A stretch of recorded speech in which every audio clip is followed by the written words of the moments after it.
70 करोड़ रुपए व्यय होंगे, उसमें 60% केंद्र का होगा और 40% राज्य का होगा।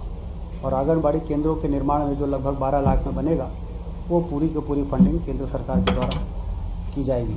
इसी प्रकार से ऐसे इलाकों में छात्रावास बनाने के प्रस्ताव 110 बसाहटों के निकट बालक और बालिकाओं के लिए अलग अलग छात्रावास के निर्माण किए जाएंगे आने वाले 3 वर्षों में। इस कार्य में कुल 384.6 करोड़ रुपए व्यय होगा, जिसमें से 60% भागीदारी भारत सरकार की होगी और 40% राज्य सरकार की होगी।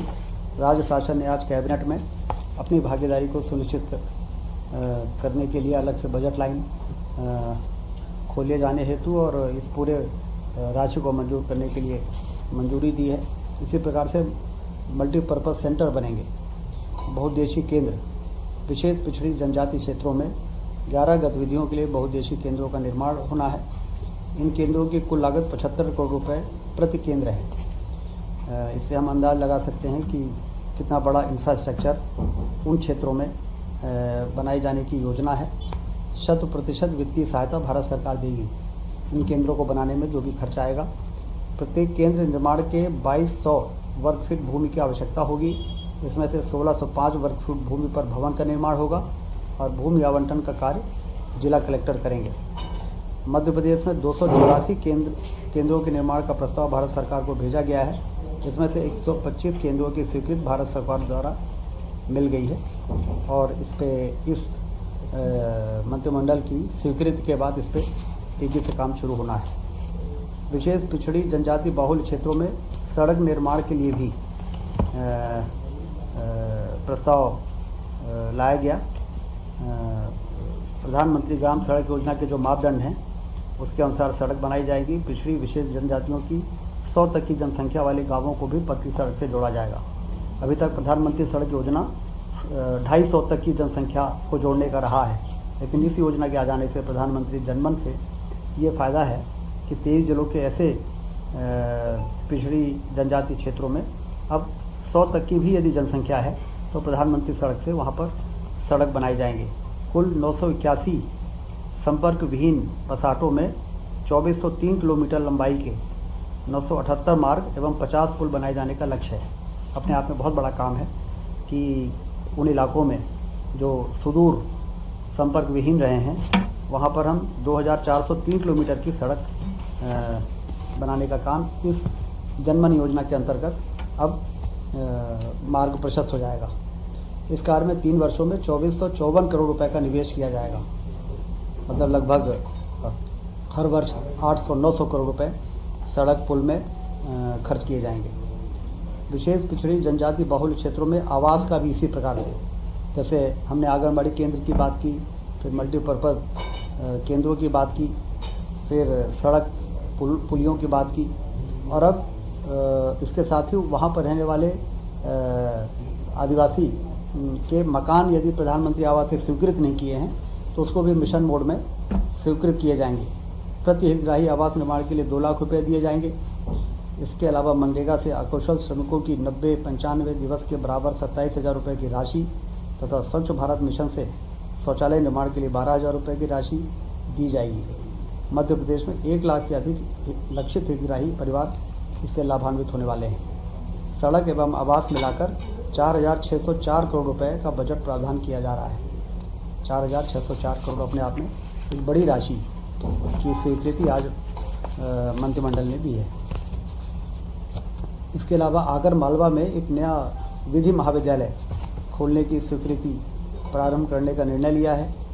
मंत्रिमंडल ने 30 नए पदों के सृजन की स्वीकृति दी है।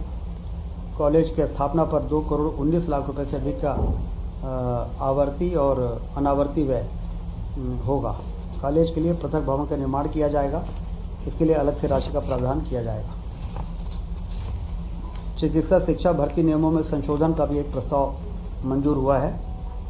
अगले 5 साल के लिए जो पद पदोन्नत से भरे जाते थे प्रोफेसर्स के, उसको अब सीधी भर्ती से भरा जा सकेगा, क्योंकि हम 5 नए मेडिकल कॉलेज इसी सत्र में शुरू करने जा रहे हैं।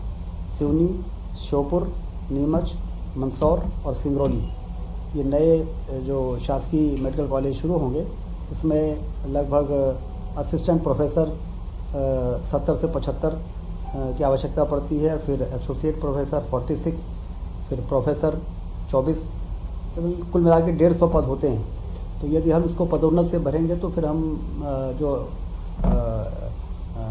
एनएमसी की जो मान्यता है कि तत्काल इन पदों को भरना चाहिए, तो ये आवश्यक संशोधन इसलिए लाया गया कि हमारे मेडिकल कॉलेजेस शुरू हो जाएं 5 वर्षों के लिए, और हम सीधी भर्ती से उन पदों को भी भर लेंगे जिन पदों को पदोन्नत के पदों से के माध्यम से भरा जाता था। तो ये स्वीकृति संशोधन नियमों में आज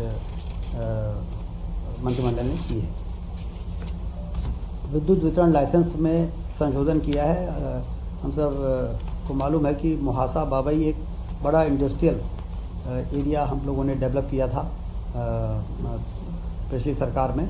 अब उसमें डिस्ट्रीब्यूशन लाइसेंस MPIDC को, औद्योगिक विकास निगम को जो दिया गया था वो 1678 एकड़ में डिस्ट्रीब्यूशन लाइसेंस दिया गया था, और इस पार्क में विद्युत, पवन ऊर्जा, सौर ऊर्जा के उपकरण बनाए जाएंगे। उसका मतलब बिजली ऊर्जा और नवकरणीय ऊर्जा के उपकरणों के निर्माण का काम उस इंडस्ट्रियल एरिया में होना है। तो अभी जो भारत सरकार से स्वीकृति मिली है वो 371 करोड़ रुपए का अनुदान भारत सरकार ने दिया है ऊर्जा उपकरण निर्माण क्षेत्र की स्थापना के लिए, जो भी इंफ्रास्ट्रक्चर वहाँ पे बनना है, जिसमें बहुत से काम होने हैं, जिससे कि वहाँ पर इस प्रकार की जब इंडस्ट्रीज आए तो उसके टेस्टिंग से लेके हर तरह के लैब वहाँ पर उपलब्ध हों। तो वो जो डिस्ट्रीब्यूशन लाइसेंस था वो जो बहुत बड़े एरिया में था उसको अभी संशोधन करते हुए सीमित किया गया है, और 227 और 237 एकड़ के लिए वो संशोधन एक लाया गया है। बाद में नियामक आयोग में जाके उसको फिर वेटिंग कराई जाएगी, अप्रूवल कराया जाएगा।